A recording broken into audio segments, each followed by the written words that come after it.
Welcome to the BriteVibe podcast. At BriteVibe, we believe everyone deserves to be happy. But in today's world, everywhere you turn, there is division and negativity.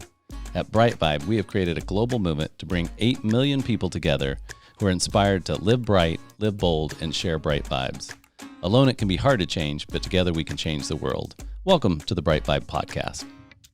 Welcome to the BriteVibe podcast. We got a great guest on today. We've had a little pre-show visit, and I think we've got lots of interesting stuff to talk about. But I do want to remind people, because this is new, if you're listening to the podcast, you can now ask guests live questions if you would choose. You can go download the BriteVibe app, which is BriteVibe, and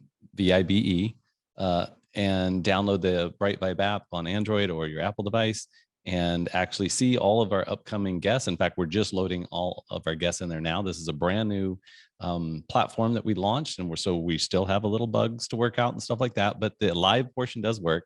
You can actually click on add stuff to your calendar, add reminders, and all that's free. And you can listen in on live podcasts before we release them. And you can also ask questions of our guests in the Q&A section. So if you are tuning in live, I see we do have some people viewing this live today. Certainly feel free to ask Chris any questions you want, or just anything that you would like to share. These are discussions. We like to say at BriteVibe, join the conversation. So this isn't just information. These are conversations, and we're going to be doing more and more conversations, including more and more people in. So I would like to get now to Chris. So since you are the actual guest. So Chris McCann is a tech sales leader, modern day mystic, which I love, and you're going to have to get into that with me. Husband, father, grandfather, which you must have adopted, host of the Internal Affair podcast, and the creator of the Fireplace Men's Circle, which I do not know anything about, so I can legitimately ask you questions. There's something all successful people know but rarely talk about. External achievement isn't enough. No matter how hard you work, how many degrees you earn, or what job title you hold, none of it can quiet the little voice inside that says there is more to life than this. I know, because I've lived with this voice for many years. And it was only when I really started paying attention to it that things began to shift for me. Fast forward to today, I specialize in helping successful people and organizations remember who they are and align their life with their purpose. And I was tracking right with you until that last part. I think that's where I'm starting to lean in. But the beginning part of the realizing external achievement wasn't enough was a very rude awakening for me. And so it sounds like we have that similarity.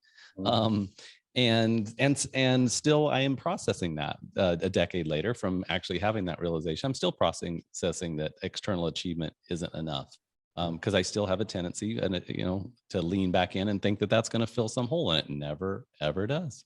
So Chris, welcome to the show. Thank you for your patience. Oh, so happy to have you on. Can I ask you some questions? Please. Perfect, because that's what I do. And if I don't get to ask you questions, it kind of screws the show up. Yeah. Well, let me start with the grandparent thing. So okay, yeah, let's start with the grandparent thing, because there's no way. I mean, so you adopted like a 20-year-old when you were 30, and now you have grandkids. That's awesome. Yeah. My son and his wife were age appropriate. They were 28 when they brought Kinsley into this world. I just so happened to discover what my that particular chakra when I was 19, when he was. Gotcha. So yeah, so yes. I was not age appropriate, but he was, and it is blessing is probably the right word. Oh, totally. Oh, yeah, totally. Gosh. That's amazing. That's awesome. And so Internal Affair podcast, and as I shared with him pre-show, when I was reading your bio and kind of doing some research, I originally read Affair podcast, and I was like, okay, this is going to be a little different than what we normally do on the show. But what is Internal Affair podcast? What do you typically talk about on your podcast? And kind of what's the subject matter? And do you have guests on and all that fun stuff? No, we do. And we have guests, and season 2 is going to launch first week of August. And so we have like 12 or 13 recordings in the can. And, I have 40, 50 other podcasts that were recorded under the name Soul Dive. Okay. And that turned into like Stump the Psychic. Okay. So I felt very much like the monkeys at the zoo with the red butts, and everybody just kind of stands there and stares. And there's just so much more to that. And what I've learned over the years is that someone can tell you what to do, But until you own it and you Mm-hmm. take responsibility for that aspect of your life or whatever the challenge is, it's very hard to experience change or transcendence and going beyond what is known. And I really wanted to just start having honest conversations with folks around the idea that it's all an inside job. Mm-hmm. We create our own reality, Right. whether we're aware of it or not. And what's my role in all of this? So we talk a lot about awareness. We talk about states of consciousness. We talk about exploration. Mm-hmm. Sometimes we'll talk about psychedelics, meditation, but largely it's, how to live a more fulfilling life. Right. And those conversations have been extremely powerful. As you Mm-hmm. know, when you're doing Yep. a podcast, it's Yep. really about the guest, but I always learn Yep. and Yes, become, totally. a slightly better version of myself. So Mm-hmm. for folks that are interested in Mm-hmm. hearing stories from everyday people, and I say that, but we've had some astronauts that have been Oh, recorded. very cool. There's a gentleman that's connected to David Bowie, Mm-hmm. gotten to know a little bit and become friends, and just to see how that tapping into the other or your divine nature or your true nature leads you on a creative process, Mm-hmm. and how they use that information, however they get there, to be able to affect change internally as well as externally, but knowing that it all starts here first. Right. And I think we're going to dive deeper into that here shortly. And I would like to remind people that are live or that are watching this live. Certainly, if you would like to ask questions, you can go to the Q&A section right at the bottom of the Zoom screen and just type your question in there, and we will be happy to address it live here in the show. You're the creator of the Fireplace Men's Circle. What is that? And actually, we do it monthly, and it's Okay. usually on a Wednesday night. And what I realized, because I had children at a very early age, is that it was hard for me to have friends, particularly friends that were men. Right. When I was raising Holden and Zachary, most of my peer group at that point at different hockey games or school events, they were Right. all my age now. And Right. I recognized that I just didn't have friends, Right. Yep. work friends, Yep. and I had friends that you'd see socially, but I selfishly, I wanted to help build a community to bring men together to talk about that experience. And what we've seen and noticed with all the tumultuousness of the world and where we are geographically, it's a pretty challenging time for many of us, is that men need a place to be able to express. Yes, totally. And so I cook steak, Mm-hmm. I light the fire, everyone Right. brings the dish, and we sit around. There's really no agenda other than to give men an opportunity to see and to be seen, depending Right. on where they are. Yep. And so it's gone from 4 or 5 people to now we'll have maybe 35, 40 people show up tonight. Everyone brings a dish, Oh my gosh. and it's just a really interesting way to build relationship with folks. And so this is literally at your house. Yes, we do it in our backyard. Yeah. Okay, perfect. We'll just put your address in the show notes. And then whoever wants to come over, just you got to bring a side dish, right? Yeah. So you may have 200 or 300 people showing up next week. And sometimes they bring wine, sometimes they bring cannabis, whatever brings you ease. Right. You have one rule, and you need to come with an open heart. Right. Right. Yeah. So that's very interesting. And I think and I've heard of different groups out there. I actually belong to a group of business professionals, and it's a worldwide organization. And we have what they call a forum group. And a forum group, we meet monthly for about 3 or 4 hours every month. But it is very focused. It has a format, kind of you give an update, and then we do a presentation. So one of the group, I have 6. I'm one of 6 in our group, and one of us, we rotate out each time who gets to present, but it's usually on either business stuff or personal stuff or kid stuff or family stuff. So there's no limits to what you can present. But I've found that I've been doing that for over a decade. And I think there were times in my life where for me, it's like a stress reliever. In fact, next week we're gonna go sail sailboats next week together, our group of 6 guys. But it's like as soon as I walk in the room with that group of guys, it's like I can take off the masks, I can set down the pretense, I don't have to worry about what I say, because everything's in our group, everything literally is confidential, right? We sign a confidentiality thing. We say, hey, this isn't right. Nothing goes outside this group. And we also, to your point about the open hearts, once we go in session now, pre-session during lunch, it's a free for all. Right. I mean, meaning we give each other a hard time and we joke and we laugh like all men do. Right. But then once we go in session, we call it red light. Once we go into session, no sarcasm, no judging, no shoulding, you can only relate with your own experiences. So if somebody says, gosh, I feel like this, I feel like crap because, I lost this contract or whatever, then the only thing we can say is, last time I felt like crap was because I got in a fight with my wife, or, I said, and so we really try to relate to the feeling. And I tell you, it's been so therapeutic and so beneficial, because it's just real. Right. And so literally I walk in the room and it's just like, and you can see it on everybody's face. It's like everybody just goes, okay, I don't have to pretend to be the boss or pretend to be the employee or pretend to be the this or the that. We can just sit here and be real. And when we leave, we can leave it here. We don't have to, there's nothing we have to do with it. It's just, and I don't know if women have more access to that, but I know for men, I think that's just something that's greatly missed, is that community of men coming together in a space like that can be transparent enough to cry or enough to laugh or enough to say, I killed it, or I'm getting my ass kicked, right? Whatever it is. Yeah. And those things happen. You mentioned an interesting word, feeling. You said, and, for so much of my life, yep, I don't know, and I have a conscious awareness of it now, and then I allow myself to feel. In fact, I had a psychotherapist when we first moved to Santa Monica. I wanted someone like Wendy in Billions. I wanted someone who could clean me up and put me back on the field to go make more money. Right. And shoot me up and get me back on the field, yes, coach. Right. And you'd ask me, well, how do you feel? And I felt like Fonzie on Happy Days. I was like, I couldn't articulate it. Right.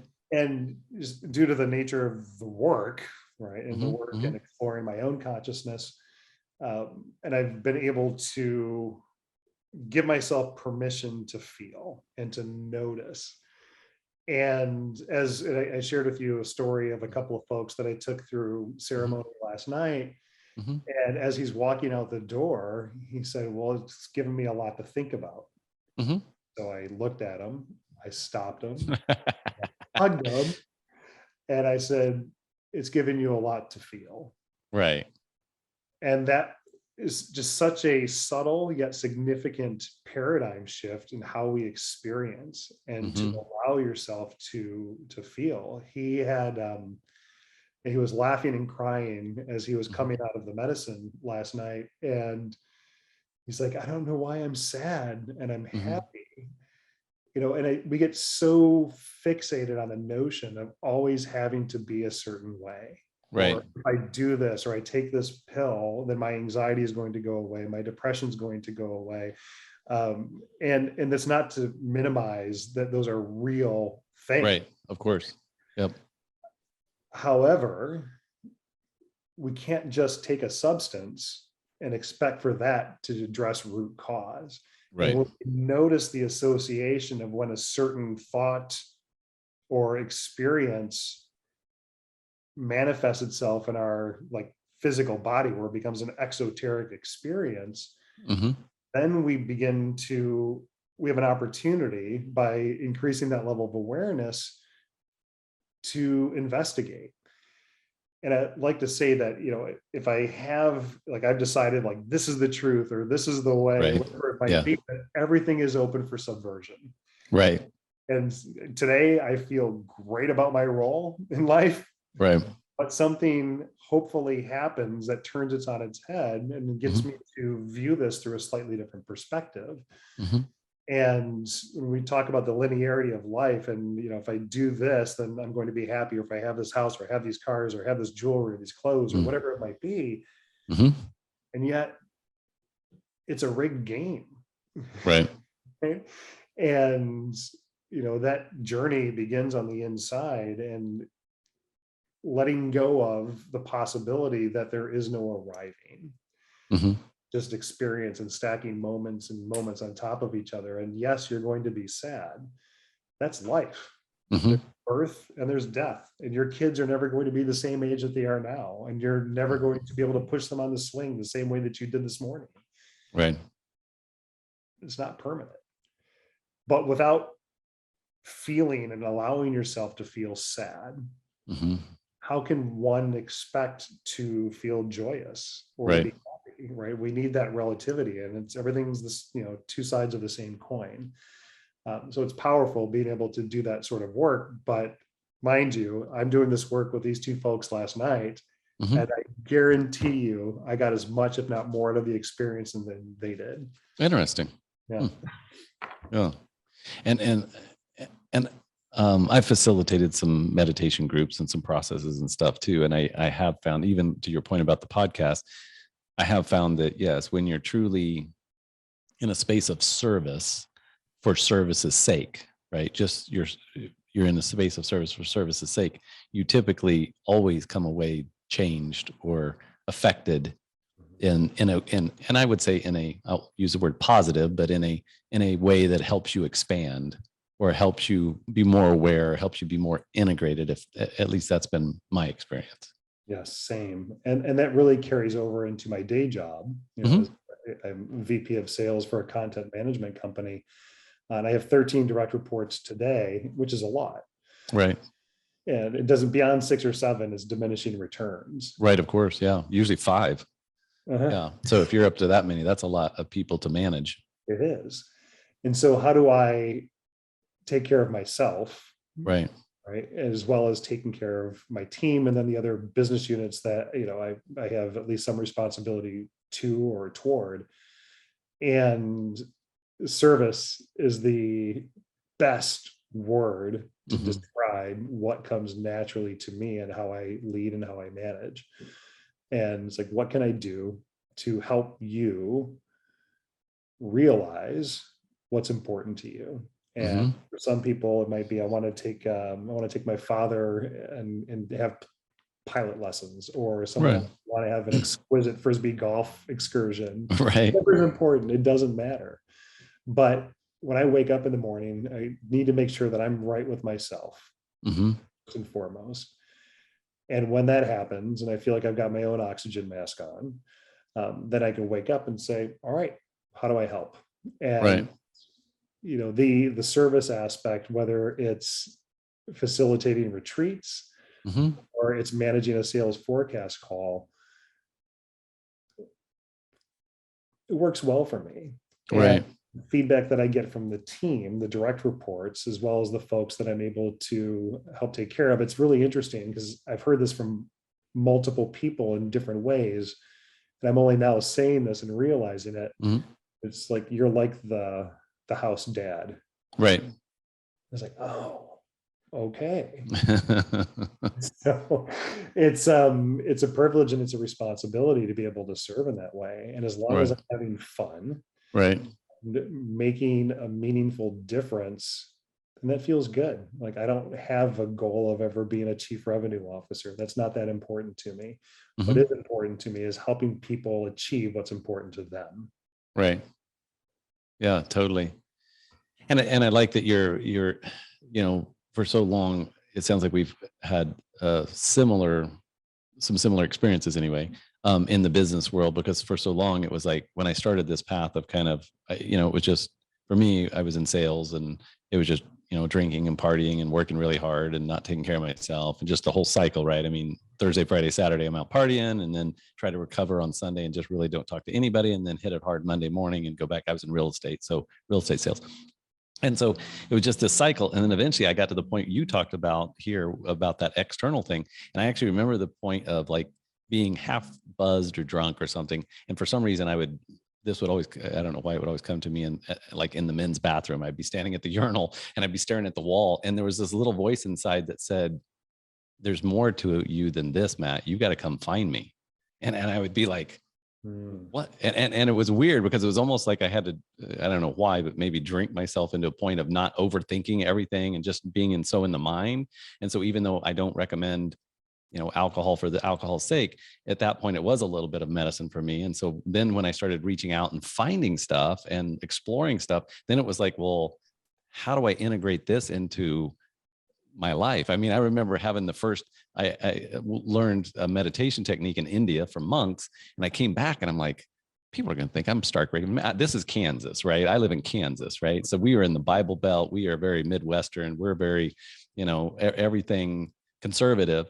And it was like, how am I going to tell my friends to come over and meditate, right? And I do remember the first time I just did it at my house. I was like, hey, I called like 8 or 10 people or text them or whatever. And I said, hey, come over. I want to do this thing that I learned in India with you. And I remember what I'm going, should I bring the beer? And I was like, no, not this, not for this particular deal. Why don't you it was like 3 p.m. on a Saturday. I was like, no, let's just kind of come over. Right. And Mhm. so it was hard to integrate that kind of work, spiritual friends type thing. And so I think it's really interesting how you kind of integrated that into using it as not only for your grounding, but then also as a way to help others and lead others through that spiritual, if you want to call it that, through that spiritual or that grounded or that more aware nature. Mhm. So Yeah, anyway. the stories are very similar. And I buried myself in vodka, and that was how I got Me too. those That was my neuroses. that was my vice of choice. Vodka, you gotta love it. Yeah, vodka's Hangovers kind are of it. easier, right? Yep, much Yeah. easier. And I've come to understand why I did that, right? And Mhm. before, I wasn't anywhere near ready to hear that. Hey, Matt, I'm at the urinal. Yeah, right. Uh, and so now I can drink, and I All do drink. right. Yep. But rather than a bottle of wine a night or a bottle and a half, it's a glass a week. Right. Yep. Because the Yep. body has changed, and I'm more comfortable with these other aspects of life and being able to integrate those and wanting to be clean and clear and able to Mhm. serve. And that's at work, it's at home, it's with my friends and in the community at large. And I enjoy I don't want to say a soberish life, but I Right. enjoy the agency and authority over choosing to have a vodka watermelon at a pool party up in Right. Yep. Calabasas and not be attached to it. Right. Right. Totally. Yeah. Like my oldest son, who I had mentioned in the earlier part of the podcast, around Christmas, we were hanging out with his in-laws, Mhm. and we were talking about psychedelics. And and mind you, I had him when I had just turned 20, and we grew up together in some Right. ways. And just because I Right. grew a mustache didn't mean that I was a man or a father Right. or even a good husband for that matter. And he's like, yeah, he's like, look at how much you've changed. And he's Mhm. like, you're living proof that people can change. I didn't think that that was possible. And so this is an interesting question Yeah. for you, Matt, and I heard that and I took it in. And Mhm. I don't know that I changed. I just feel closer to that 15, 16, 17-year-old self Mhm. who didn't know any better and thought everything was possible. Right. That joy and that wonder and that awe of life that existed for me then is Mhm. back, and it's not going anywhere. Oh, that's beautiful. That's beautiful. And it's beautiful to see the process. And I think, for myself and people listening or tuning in, I think that also gives a sense of hope or a sense of, it's always nice to see someone who's taken a step or two further down the path. We're all on a path. And I think for the most part, we're all on, the path, but it's nice to kind of have that, if you put in the work and you do the hard lifting and you do the introspection and you do, you work on yourself, that on the other side of that one, you do have a more positive effect on your environment, meaning the people that you love and the people that you surround yourself with. Um, but then also you're just more free to be you, right? I think that's what I'm hearing you say. Yes, and to explore, Right. do and allow everything to influence that. My wife says something very profound. When we first met, she was a G-Wagon driving, hard charging East Coast ad exec. Oh, nice. Yeah. now she teaches yoga full time. It's like California living, right? Yeah. And she would get really wound up when we first moved here about the fact that she wasn't 22 and had a massive Instagram following and Right. had a six-pack abs, or whatever she was identifying with. And someone shared with her, Meredith, what I like about you and your yoga is that you're not all the way over here. Right. And you're maybe just a little bit ahead of where I am as a Right. student. And so then it feels relatable. Right. And so we have teachers or opportunities to learn in our own lives. It's important to also be open to someone who might just be a little bit ahead of you, and also realizing that you, Matt, or me, Chris, Mm-hmm. you don't have to have all the answers to be Right. able to be of service and to help. And when this was presented to me, it's like, well, Chris, we want you to lead a psychedelic integration circle. Mm-hmm. Mm-hmm. Like, who am I to do this? Right. Right. Right. Like, Yep. all I have are experiences. And that voice super loud is like, well, if not you, then who? Ooh, right. Yeah, definitely. Like, all right, that's fair. So we'll just do it and trust that, I might be a little bit further down a particular path than someone else, but there's going to be someone else that I can also draft of. And the power of these circles and these communities is Right. that what Matt shares with Jody, that shares with Chris, that shares with Meredith, is that when we're sharing and we're open, that ascension, right? Mm-hmm. Mm-hmm. Part of a collective, is part of a group, even if it's only for an hour, helps facilitate that ascension and transcendence of everyone. Right. And that's the beauty of doing this work in groups. Yeah. And I would say some of the most powerful experience. I've had some really, profound experiences, not in group, but the ones I enjoy the most and the ones that feel most heartfelt and connected definitely happen in groups, whether it was, fasting or detoxing or learning about something or a spiritual thing or whatever it was. That group dynamic just always brings richness, especially for, again, kind of similar backgrounds of sales, business, stuff like that. And there was just, it felt like that a big part of myself had shut down. And so when even now, I know that I'm more closed than I would like to be. But if I'm in that group setting and other people are more open, right, and more vulnerable and share, then I feel the sense of, okay, now I'm safe. Now maybe I can lean in a little bit more than I was going to, or maybe I do. Compassion wells up inside me a little bit more because I'm so connected to their story, or right. So it's almost like they're helping me process my own pain, but I wouldn't have been able to do that just sitting in meditation by myself or just listening to music or even having necessarily a coach. It's more of that group dynamic that I think is so powerful and I've watched, I did a lot of work around Tony Robbins and studied his stuff, but I went to a lot of his workshops in Fiji, to his resort, and ended up going to India because of Tony. And I noticed, by the second or third thing I was doing, that he was very much doing that with the crowd, right? I was watching him pick people that were kind of like an avatar for pain or suffering or childhood abuse or whatever. And so he was working with this person, but it was affecting, 4,000 people or whatever else that was in the room, because it was a group dynamic, right? And he was doing that intentionally. It wasn't like he picked this person because they raised their hand. He picked that person because of the story behind. He could use that as a catalyst for change. And I think that's what the group dynamic gives us the benefit. It's like when anyone, at least my own experience is, when anyone heals in a group, everyone heals to some degree in that same group, right? Absolutely. And as you're speaking, the word that came in, or the phrase that came in, was ask for help. Right. I have a friend and a teacher. He's a beautiful, beautiful man. His name is Carlos Warder. He's a doctor. He's 75 in a couple of months. Mm-hmm.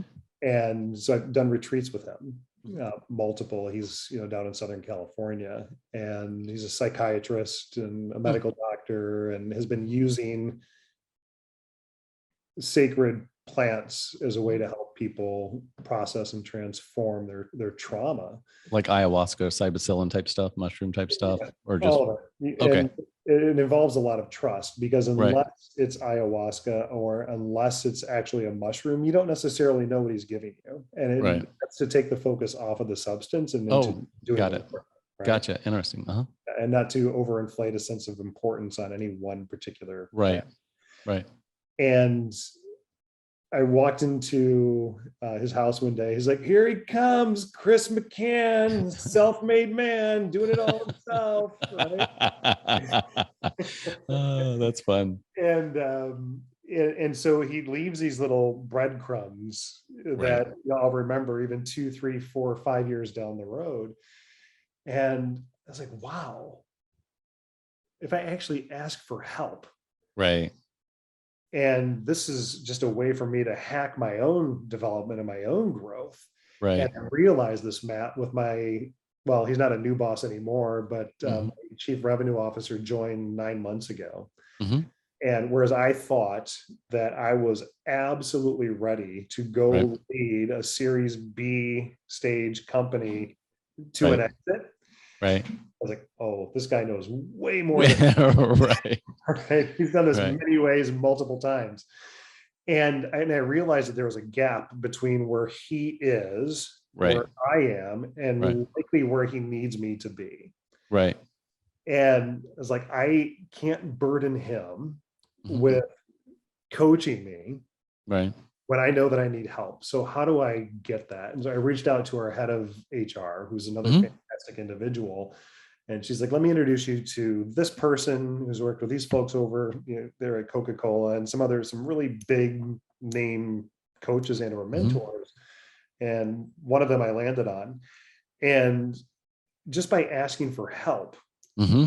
has accelerated my own development Right. professionally and personally, and identifying where I am, where I need to be in service of the organization, and what traits do I bring that are unique to me that make me feel alive and most empowered and most in service. Hmm. So if there's one thing I'd want to impart on the audience, and this Hmm. isn't an advertisement for coaching or anything Hmm. like that, but who do you have in your life Right. that can look out for you and can Hmm. help you identify gaps and give you sound, concrete advice and action items to help you become a better version of yourself. Right. And now that I'm asking for help, I'm asking everyone for help. I'm like, why would I try and figure this out on my own? I've already done it, right? Just Right. scrub it. It's been an amazing journey, even over the last 9 months, Right. and being a better leader. And of course, it carries over into being a better husband and a better father Right. and friend. It's a remarkable journey, and I'm going to enjoy it as long as I'm here in this And form. well, and I so applaud you for what you just said. I think with especially type A individuals, I think that is the Achilles heel. I was literally playing a game with my future wife and my best friend. We were sitting around playing some game, and one of the cards came up. It was a fairly conscious game, but one of the cards came up and it said, "Ask a member of," and it's just a game. Ask a member or ask somebody, another person playing the game, participant, to for help in any area of your life. And I literally went blank, and I couldn't do it. I literally couldn't do it. I was like, this is ridiculous. I was like, I'm sitting there going, what do you mean? I'm just, what do you mean need help? I don't need help. I'm the one that helps others. I don't need help. Right. I mean, and that was a conversation going on in my head. And I know that is still a challenge for me, is to ask help specifically the way you ask help. I can ask help if I need to get something done for work or right, a task, Mhm. but it's different to ask I think the nuance there is that it's different to ask and for help to evolve as a human being. That is challenging for me to do, is say, hey, it's hard for me to schedule a massage for myself, right? I mean, I'm still taking baby steps, but so, um, but like literally, my wife got me a massage for my birthday a couple of weeks ago, and I was like, when was the last time? Because the masseuse always asks, well, when was the last time you had a massage? I was like, I don't know, 2020. I don't know. I don't remember. It's like 2 years ago. I don't know. Was it a year ago? I have no clue.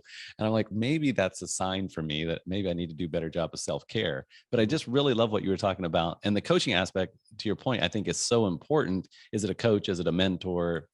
But who is kind of helping guide you? And it's not that I think all the answers come from the inside for the most part anyway. It's just helping you bring awareness to your own north, your true north, versus they're saying, at least when I've been I'm not currently being coached, I need to, and I'm going to tell myself that so that I get some leverage on myself. But ultimately, when I've had good coaches, it wasn't like they said, well, Matt, here's what you do. You just do step one and step. No, it wasn't. It was just asking good questions and then helping kind of me. Is that truly what I want? Or is that, just what I'm telling myself or who do I want that for? Is that really for me or is that really for someone else? Right. Yes. And so I said, I think there's with a good coach, I think, or mentor, I think there's a healthy dose of psychology and coaching, true coaching where they're helping guide with questions. But ultimately, you're just, I think it's a strength when you can ask for that type of help. That's a strength, right? That says, okay, I admit that I don't know everything about everything. And that's the only time in which new information can enter. Otherwise, I'm just blocking everything because I'm a know-it-all, right?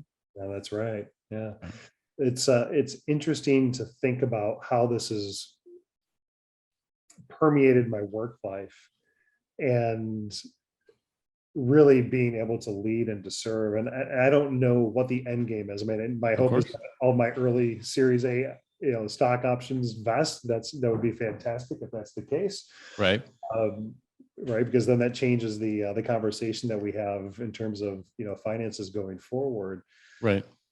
But I'm learning. I'm Right. having fun. I'm able to impact people's lives and have my life impacted by other folks. My father-in-law, he called that out. He's like, you need someone in your life Right.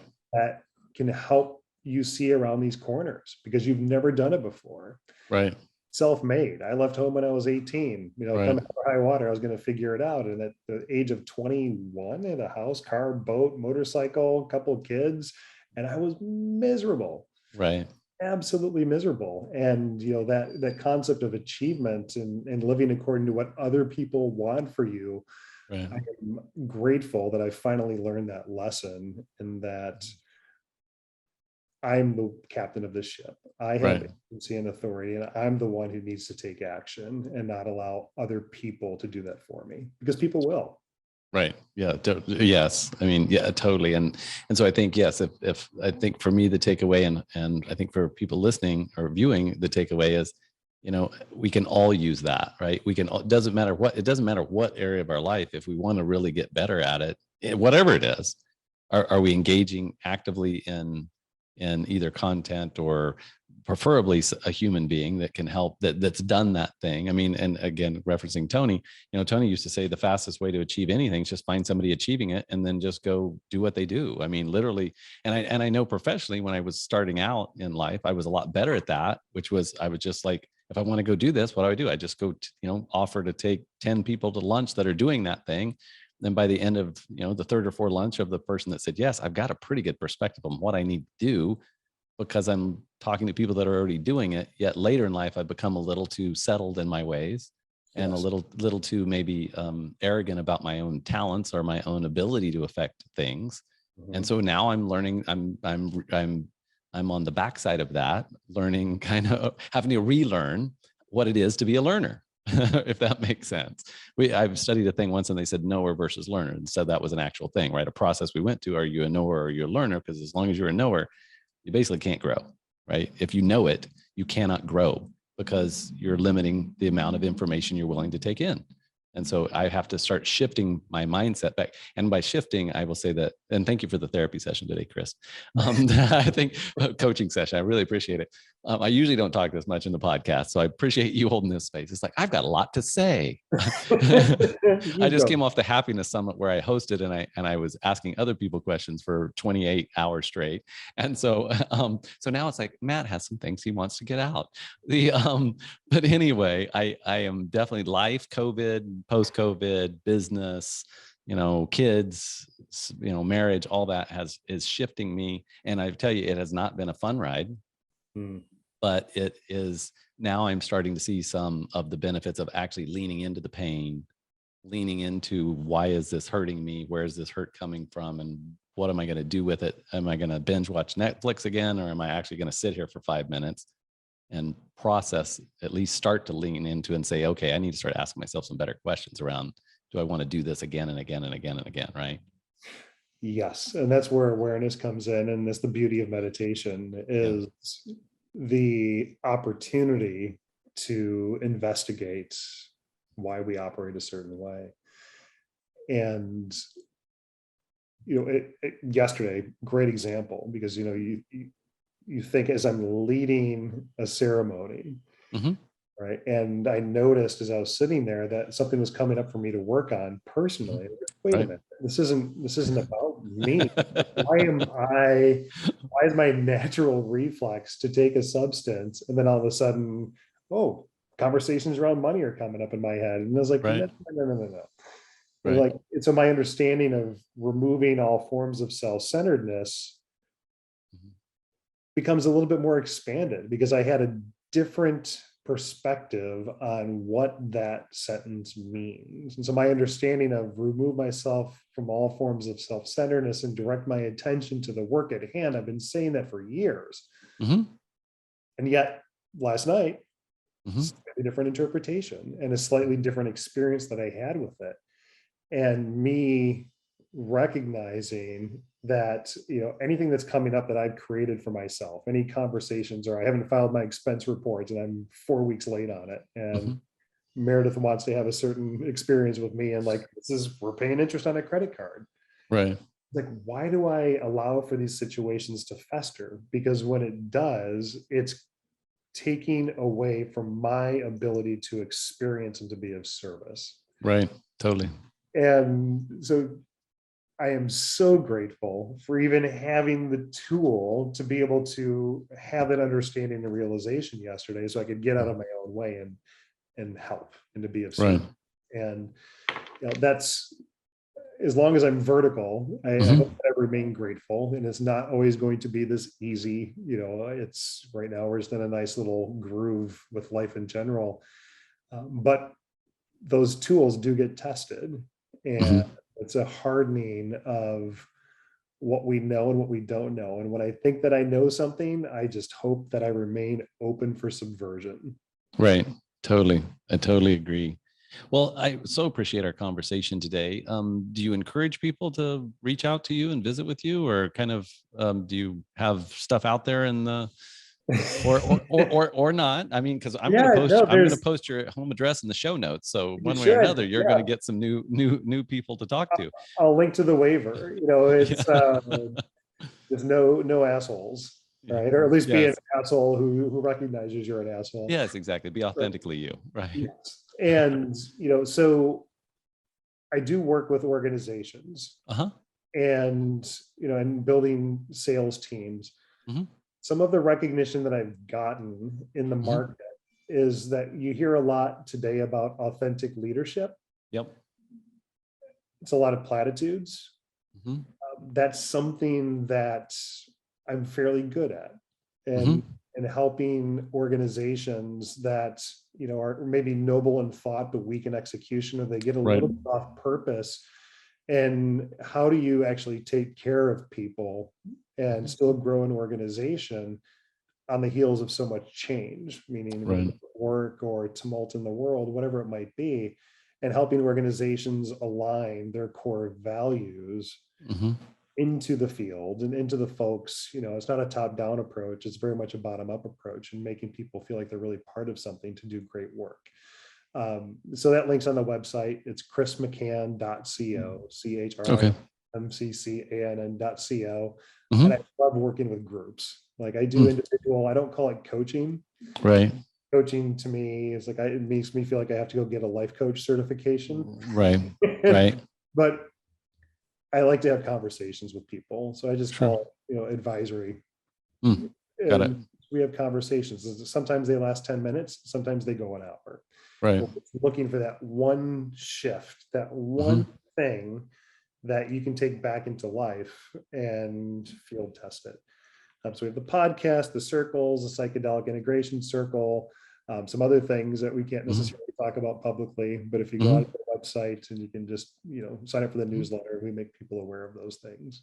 Oh, very nice. Well, I appreciate that. And yeah, I would like to have future conversations, even in my own space.